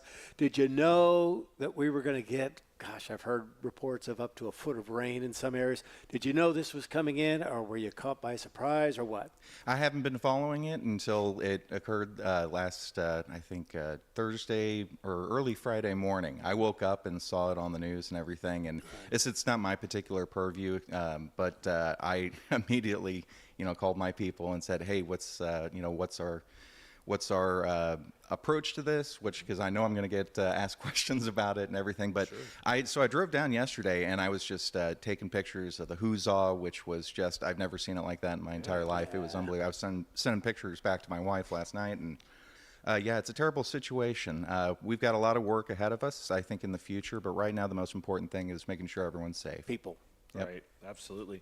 So when these things happen, I mean, is this insurance money that's going to pay for all this cleanup? Is this like a part of the budget that's like, okay, when we have emergencies or disasters that happen, that pays?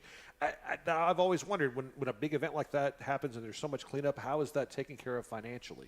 That I can't tell you. That's above my pay grade. Okay. That's something someone else is going to have to worry about. Wow, yeah, but what a mess it's going to be. Oh, yeah. But now let's talk about some proposed improvements that are coming to one of the jewels of our area in St. Joe State Park.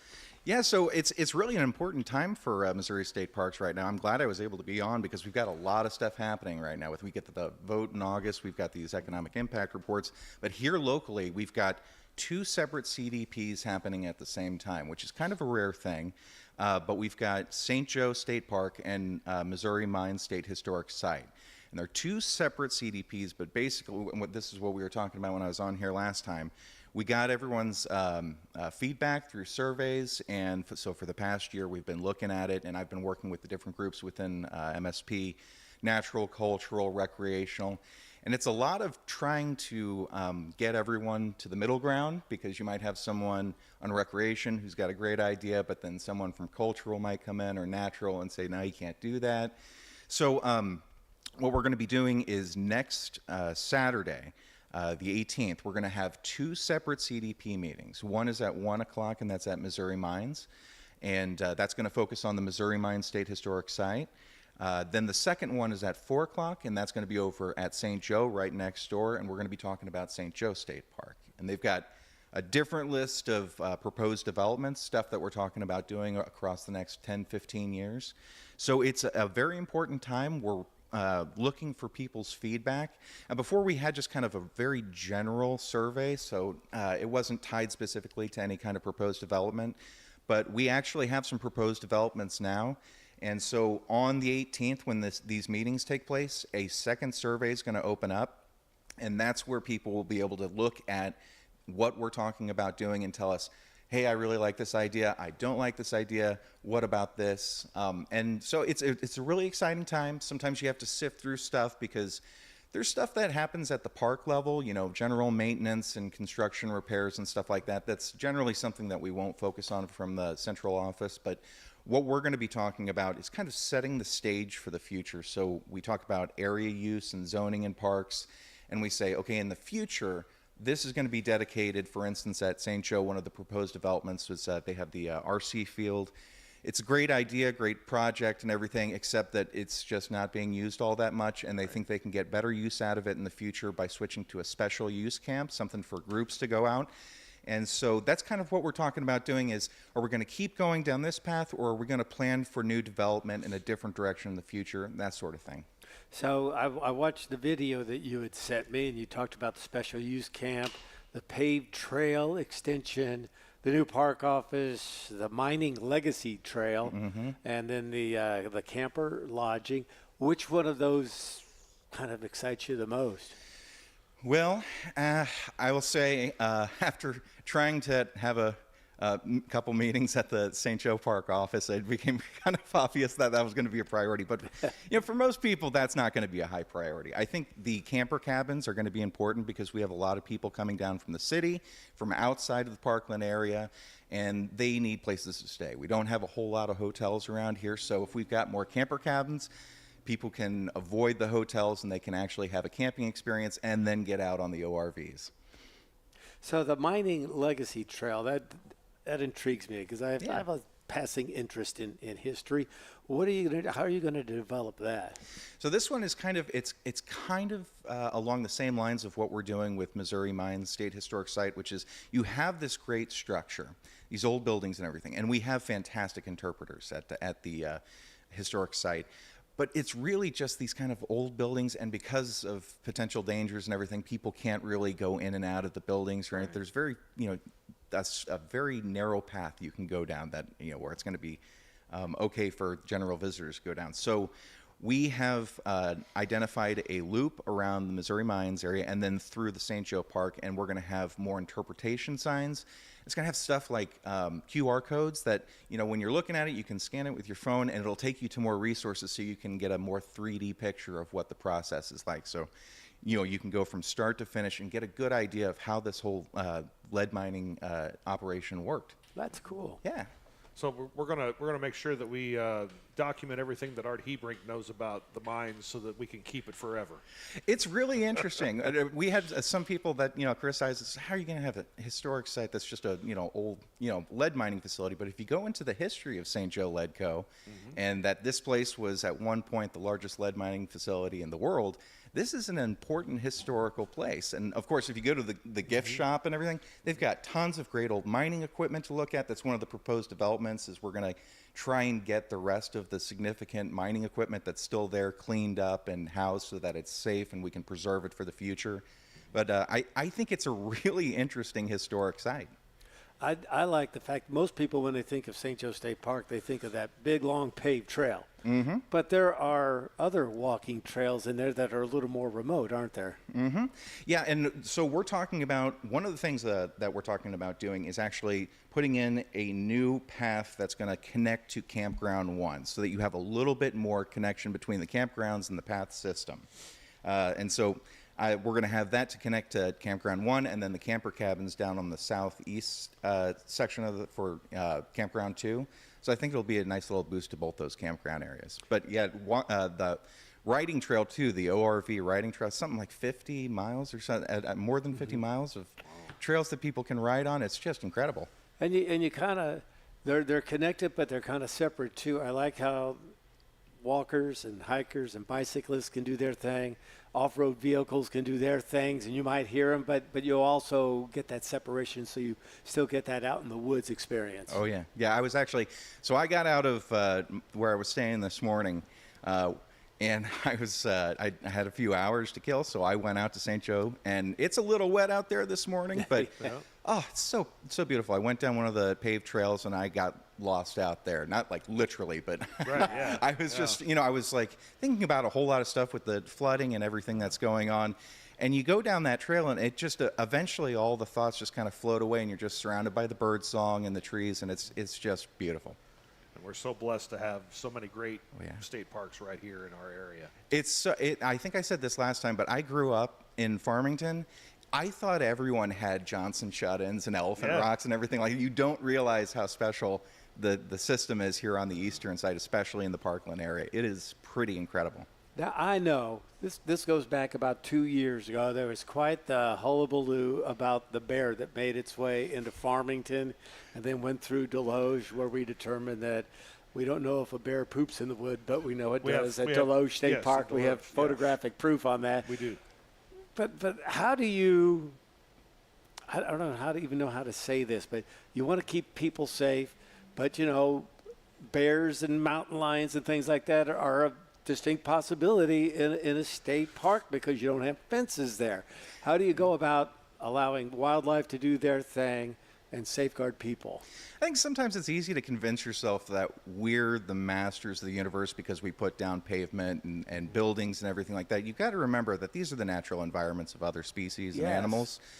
And so you want to keep people safe. At the same time, you want to protect the wildlife that you have. I was actually I'm in town visiting my family and friends. I was catching up with an old friend, Justin Campbell, and he was telling me about how they had the black bear going through their neighborhood, and it climbed up into a tree, and they said, okay, so are you going to trank it? And they said, no, if you trank it, it will just fall. Right. And that's going to be a very bad thing. So you have to just keep everyone away for a while, which is, kind of a counterintuitive strategy, but yeah, I don't work with that personally, but yeah, it's a delicate balance. Yeah. And I know for our naturalists at State Park, we're not just park rangers and people that clean out the trash cans and everything. You have people who specialize in the natural ecosystems of Missouri, and that's a top priority for us. Absolutely. Amendment 1, how Yes. will that money be used to continue the efforts put on by Missouri State Parks? Well, Amendment 1 is pretty crucial to Missouri State Parks. And so it's, of course, on the August ballot, and it's going to be an incredibly important one for Missouri State Parks because I don't know if people know this, but 75% of our budget comes from this parks, water, and soil sales tax. Wow. So if you think about it, if you remove 3/4 of your operating budget, it's going to impact how you have to regulate your business, your organization, everything. So, but if you just think about it, 0.1% goes to Missouri State Parks, all 93 state parks and historic sites. And, with the economic impact studies that we have, it's not just something that protects your natural environment, doesn't just give you a place to take your family and friends to go play. It's not just where we conserve our history and represent it and everything. It's also an economic driver for the state of Missouri. So this Amendment 1, I would encourage everyone to look into it and really, because, as a civil servant, I can't tell people to vote this way or that way, but what I can tell you is you don't have to be the planning section chief of Missouri State Parks to understand that this will have consequences on the park system depending on which way it goes. And so I would just encourage everyone to look into all those details before they vote.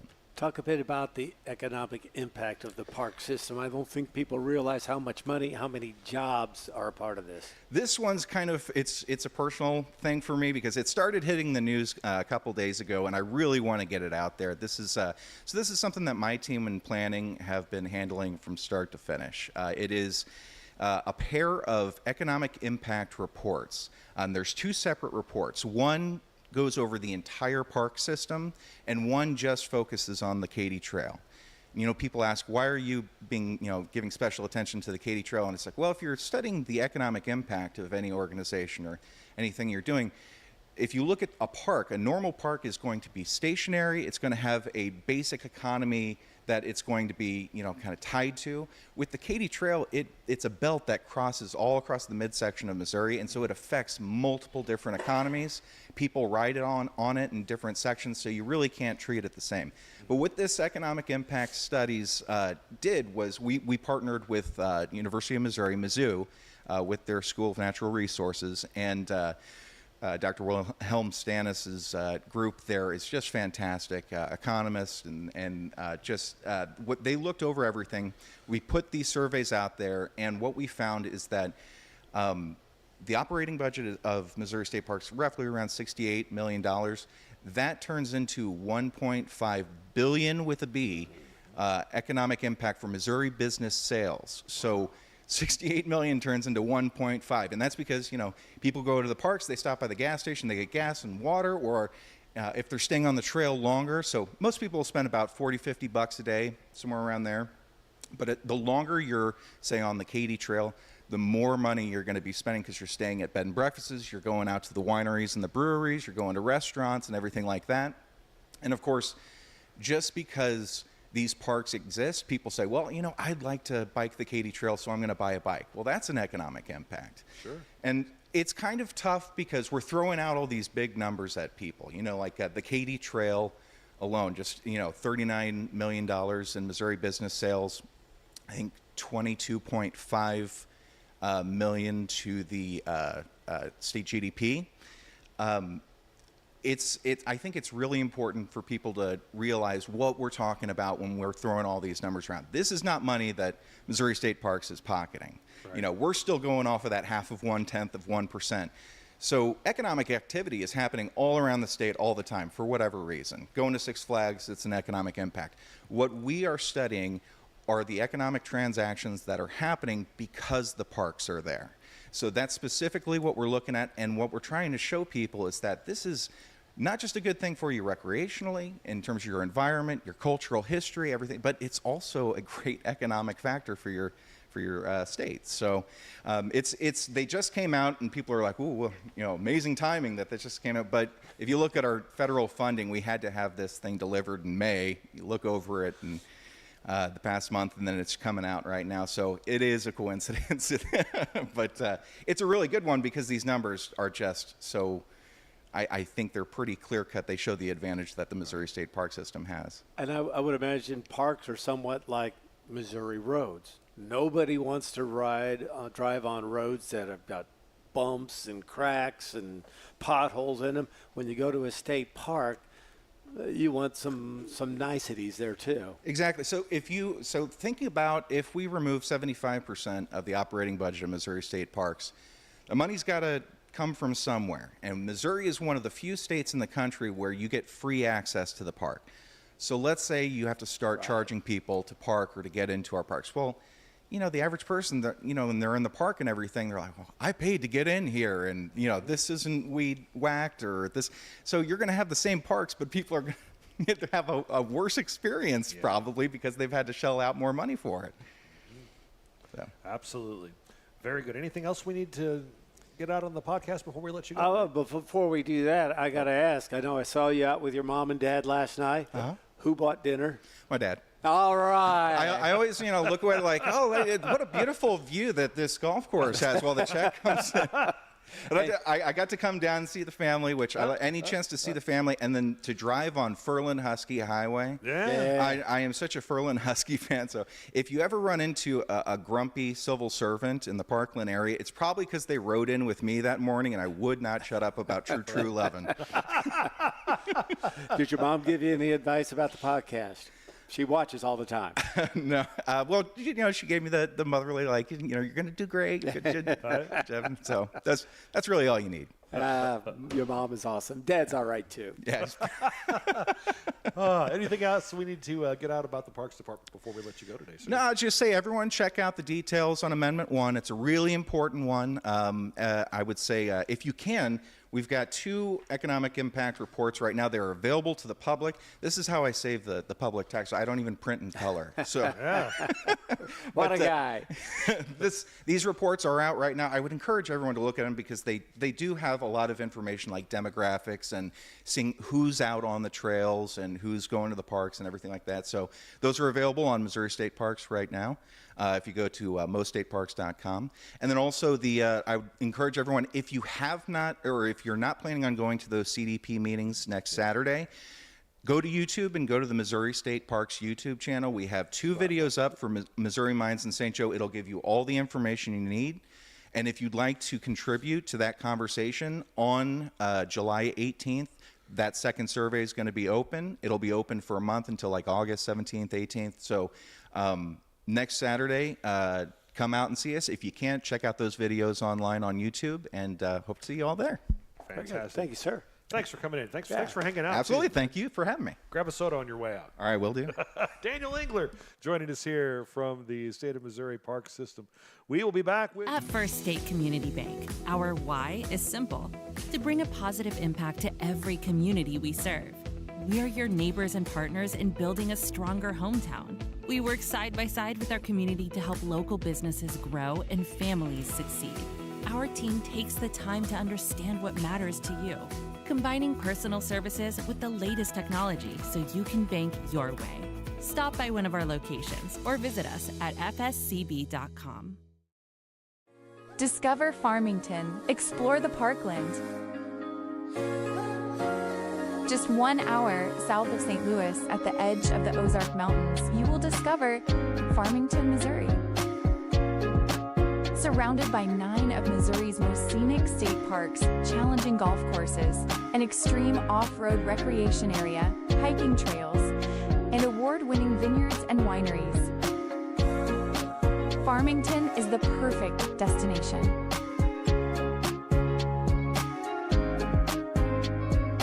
Learn more about accommodations, parks, dining, and events at discoverfarmingtonmo.com.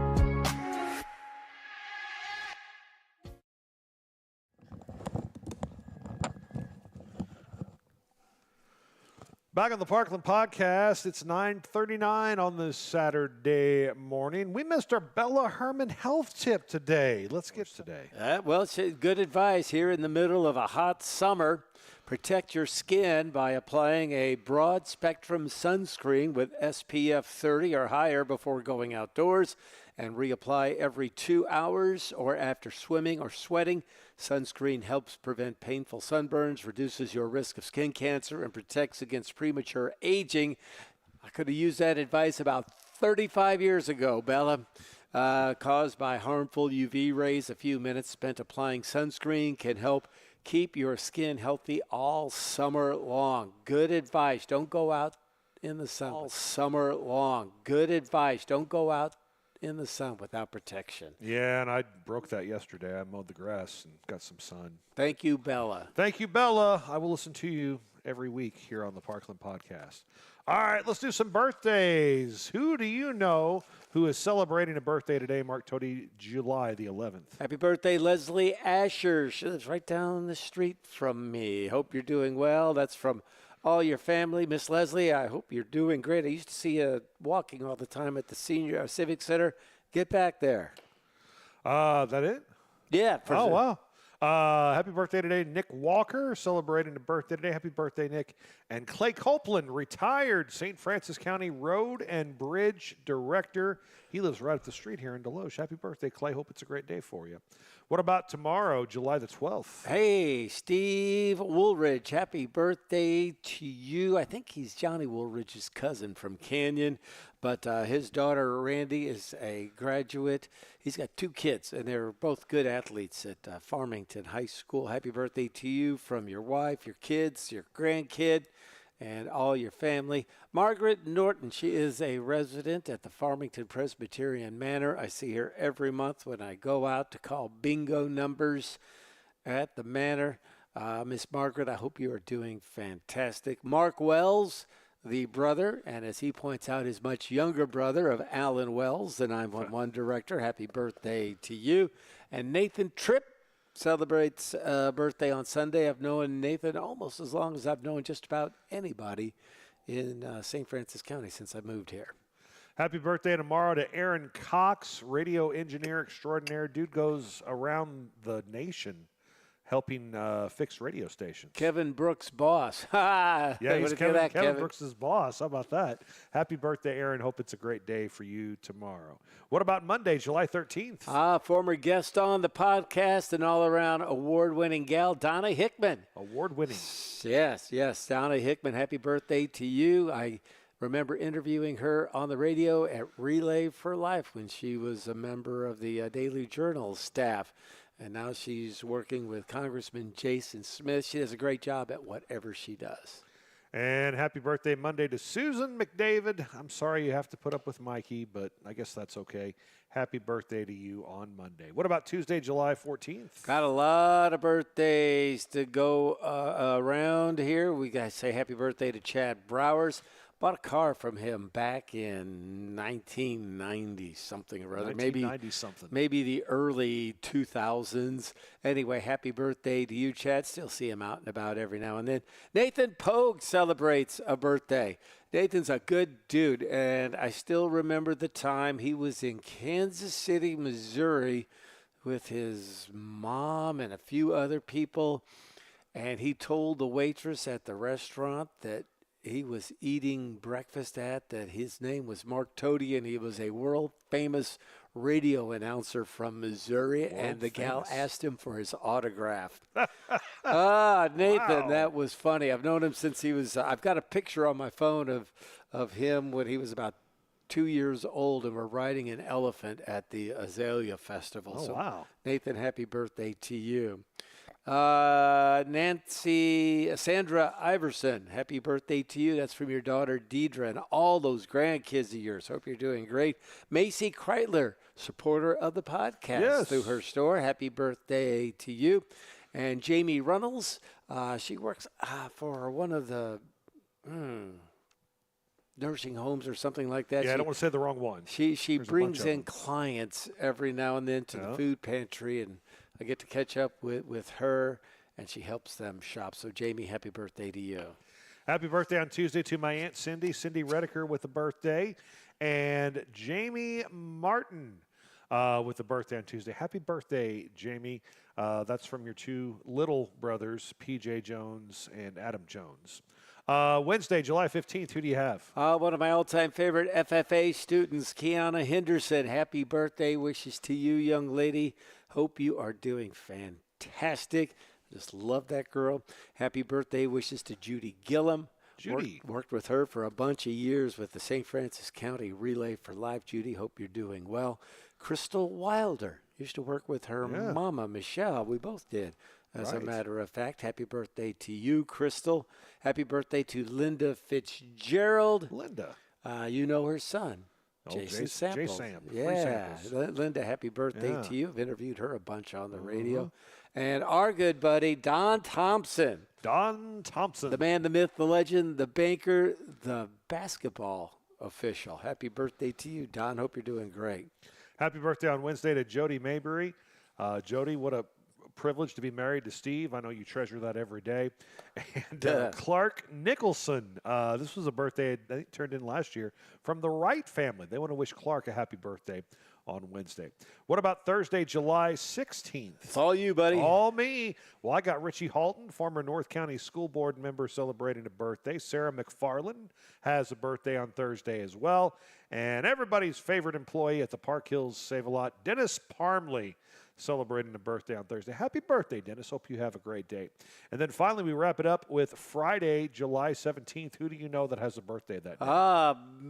Frequent guest on the podcast and hopefully coming back in soon next month. Ashley Grindstaff, happy birthday to you. I believe the family's headed to Africa again for another attempt to dig deep, to live well. Happy birthday to you. Our good friend, Bob Stolzer. Man, one of my all-time favorite coaches, even before we started podcasting. One of the best interviews that we would ever do in a post game always came from Bob Stolzer. Absolutely. He told it like it was, for sure. Happy birthday to you, Coach. And Cheryl Lachance, she worked as Kevin Engler's office administrator for a bunch of years and now works with Paul Meinson. Cheryl's getting ready to retire in a couple of months. I didn't know you could retire at 37, but apparently so. She works for a broker, so she's invested wisely. Yes. That's why she's able Well, to that's retire. when I went in there and I really started investing with Edward Jones. I told Cheryl I want to invest in the same thing she's investing in because I figured she knew what she was doing. Yeah, no doubt. So happy birthday to you. All right, those are your birthdays for the week of July 11th. One final break. When we come back, our entertainment section is next. We will talk about... Parkland Pharmacy is out to prove that local independent pharmacy is alive and well. We work hard at giving you an excellent experience every time you come to see us. We love what we do, and we would love to take care of you. There's no need to be frustrated with your health care. If you're tired of what your pharmacy is not doing for you, then stop waiting in line and come see us today. We have 6 locations across Southeast Missouri, so Google us to find the store nearest you or visit parklandrx.com. Parkland Pharmacy is a local pharmacy at its finest.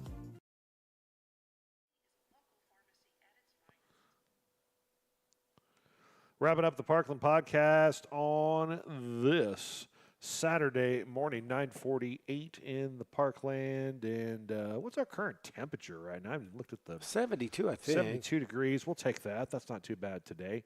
Again, showers and thunderstorms are likely after 2 o'clock this afternoon. We'll see a high temperature of around 84 degrees. Do you want to do Song of the Week first and then do our movies? Is that what you Sure. want to do? Okay, what's your Song of the Week? Song of the week comes from Cat Stevens. Ooh. Anybody that's got kids, specifically boys, should be able to relate to this song called Father and Son. Oh, it made me cry when Kelly Valley showed me the video for that song. Yeah, great song. I can say I've never seen the video, but it's a great song, and it will give you goosebumps. I can promise you that. So if you've never heard it, because it is an old song, go back and listen to it. You will love it. I got a Tom Petty shirt at this cool place called Kilroy's in downtown Branson on vacation. In fact, we all got rock shirts except for James. He decided he wanted a lava lamp instead. But I got Tom Petty and the Heartbreakers. The wife got Creedence Clearwater Revival. And Jonas and Lucy both got Beatles shirts. Yeah. And then we wanted to get this sweet Uriah Heep T-shirt for the father-in-law, Jim Whaley. But they did not have it in his size. But he got a really cool Charlie Daniels band T-shirt. So, but I'm wearing Tom Petty and the Heartbreakers today. So it's hard. There's so many good songs. I'm going to go with Here Comes My Girl. That was from the 1979 album Damn the Torpedoes. And it only peaked at number 59 on the Billboard Hot 100. Young Tom Petty. Very young Tom Petty, but a great tune. And I always like the part where I think they go into like the third guitar solo and he goes, "Watch her walk." And I don't just how Tom Petty says things. It's like Christopher Walken. Yeah. He says things a certain way. I'm tired. I'm so tired. So tired.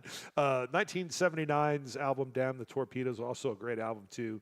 Tom Petty and the Heartbreakers, Here Comes My Girl. All right, movies. Last week we had some great movie selections. What are you going to give us a movie recommendation for this week? Only because I remember it like it was yesterday. I'm going to go with the original Rocky movie. Oh. I went to a theater in downtown St. Louis with a whole bunch of my buddies, and we watched that movie.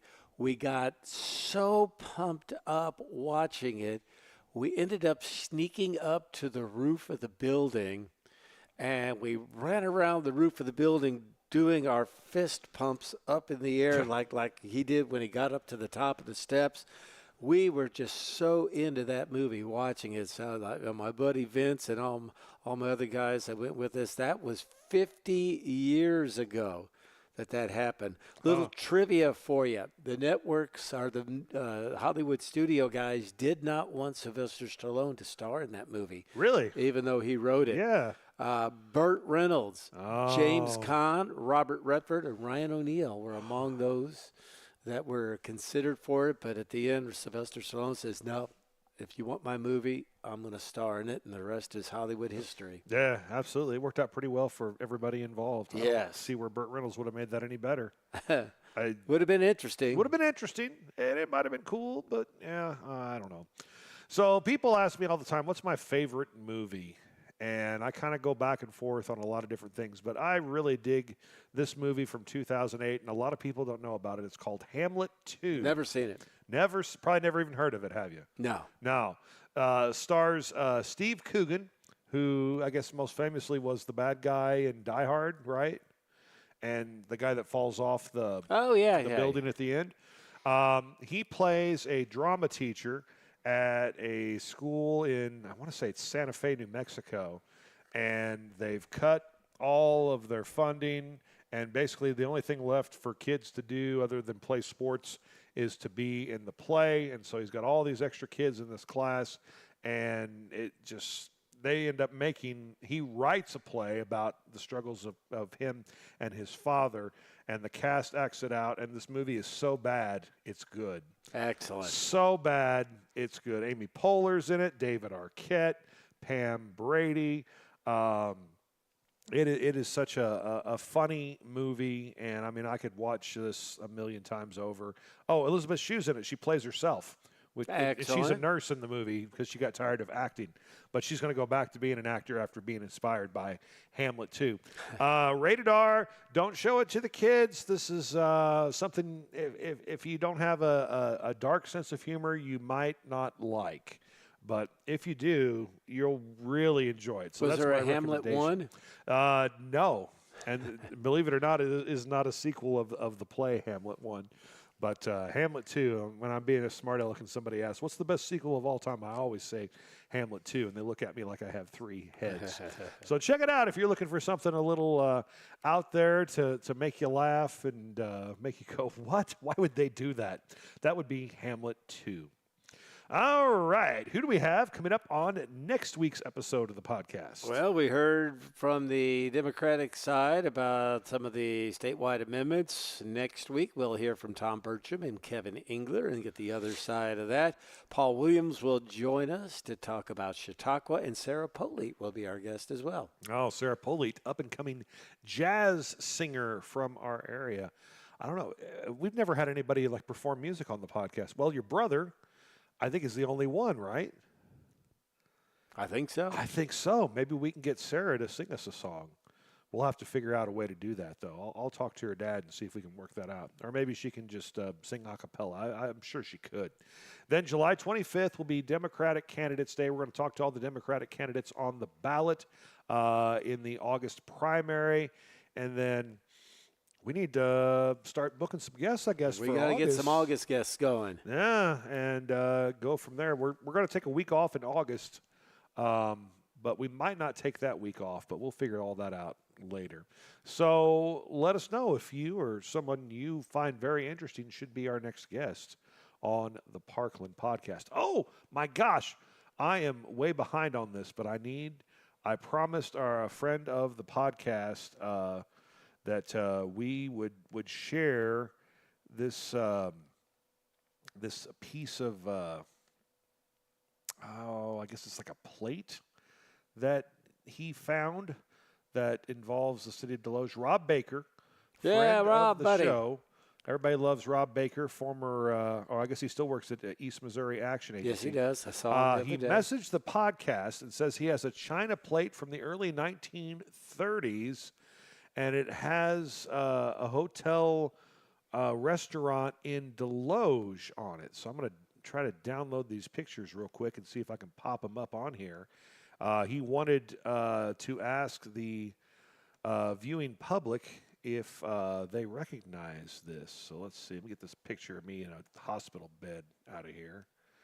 And we're going to get the pictures that Rob Baker sent us and put them on screen here. And maybe you might recognize what's going on here. But Rob, great friend of the show, great disc jockey.